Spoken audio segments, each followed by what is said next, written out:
తెలుగు రాష్ట్రాల్లో ఒక ఉత్కంఠ అయితే నెలకొంది. జూబ్లీహిల్స్ ఉప ఎన్నిక ఫలితంకి సంబంధించి నేడు ఫలితం వెలువడబోతోంది. ఉదయం 8 గంటల నుంచి కూడా ఓట్ల లెక్కింపు మొదలవుతుంది. మొదట పోస్టల్ బ్యాలెట్స్ ని లెక్కిస్తారు. తర్వాత ఈవీఎంల ఓట్ల లెక్కింపు మొదలు పెడతారు. జూబ్లీహిల్స్ నియోజకవర్గంలో మొత్తం 407 పోలింగ్ కేంద్రాలున్నాయి. ఓట్లను లెక్కించేందుకు 42 టేబుల్స్ ఏర్పాటు చేశారు. 10 రౌండ్లలో కౌంటింగ్ పూర్తవుతుంది. 186 మంది సిబ్బంది కౌంటింగ్ డ్యూటీలో పాల్గొంటున్నారు.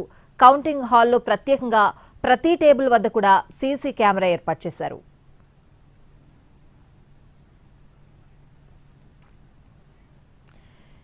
కౌంటింగ్ కేంద్రం విజయభాస్కర్ రెడ్డి స్టేడియం దగ్గర మా ప్రతినిధి రవి లైవ్ లో సిద్ధంగా ఉన్నారు. మరి కాసేపట్లో మరొక 5 నిమిషాల్లో కౌంటింగ్ అనేది ప్రారంభం కాబోతోంది. పోస్టల్ బ్యాలెట్స్ ఓట్ల లెక్కింపు తర్వాత ప్రతి రౌండ్ కి సంబంధించిన లెక్కింపు అయితే ఉండబోతోంది. అప్డేట్స్ అడిగి తెలుసుకుందాం. రవి, ప్రస్తుతం ఎలాంటి సిచ్యువేషన్ ఉంది అక్కడ?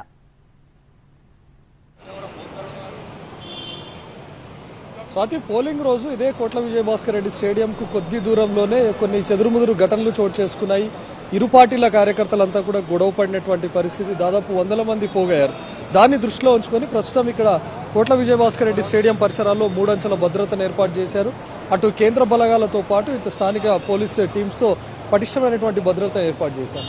ఎవరైతే ఏజెంట్ పాస్ ఉందో వాళ్ళను మాత్రమే విజయభాస్కర్ రెడ్డి స్టేడియం లోపలికి ఆవరణలోకి అనుమతిస్తున్నారు. మిగతా వాళ్ళందరినీ బయట సమీప ప్రాంతాల్లో కూడా నిలబడకుండా ఆంక్షలు విధించారు. మరోవైపు ఇక్కడ కొన్ని ఆంక్షలు కూడా ఉన్నాయి. ఎవరు కూడా కార్యకర్తలు పార్టీ జెండాలతో ఇక్కడికి రావద్దు, 200 మీటర్ల దూరంలోపే కౌంటింగ్ సెంటర్కి దూరంగా ఉండాలి, ఎక్కడా నినాదాలు చేయకూడదు అని చెప్పి కూడా ఆంక్షలు పెట్టారు. ఫలితాలు వెల్లడించిన తర్వాత బాణసంచా కాల్చడం కానీ లేకపోతే ర్యాలీలు తీయడానికి కూడా అనుమతించట్లేదు. ప్రస్తుతం మనం స్టేడియం పరిసరాల్లో చూస్తుంటే ఇటు స్టేడియం రూట్ రావడానికి అంటే కృష్ణానగర్ నుంచి వచ్చేటటువంటి రూట్లో ఒక ప్లాటూన్ ఏర్పాటు చేశారు. అక్కడి నుంచే భద్రతను ఏర్పాటు చేశారు. ప్రస్తుతం మనం చూస్తున్నాం అక్కడ పోలీస్ వ్యాన్ ఏదైతే ఉందో ఇక్కడ నుంచి 200 మీటర్ల దూరం నుంచో పోలీసుల భద్రతను ఏర్పాటు చేశారు. అయితే ఇది ప్రధాన మార్గం, నిత్యం వాహనాలు రాకపోకలు జరుగుతుంటాయి కాబట్టి ట్రాఫిక్ ఆంక్షలు ఏం లేవు, కేవలం ప్రయాణికులను మాత్రం వెల్లనిస్తున్నారు. కానీ ఏ పార్టీకి సంబంధించినటువంటి కార్యకర్తలైనా కూడా ఆ 200 మీటర్ల లోపలనే ఉండాలి.